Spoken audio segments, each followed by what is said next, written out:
Ikaw, anong gusto mo sa babae? Ako simple lang. Ano?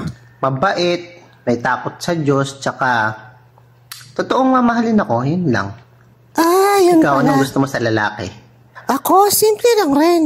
Mabait, mapagmahal, marunong magluto, maglaba, maglinis ng bahay, marunong mag-alaga ng anak, hindi nagagalit, mapagtimpe, matyaga, maasikaso, marunong mag-pedicure, mag-manicure, mag-straight ng buhok. Tapos gusto ko rin may pera, may kotse, may sariling bahay, may 5 million sa bangko buwan-buwan ang sahod.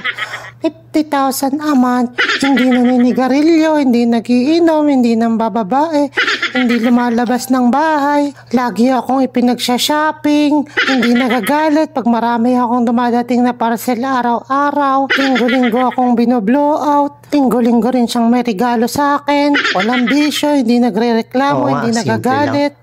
Grabe. Teka lang, hindi pa tapos, lagi akong pinapaliguan, kinukuskos.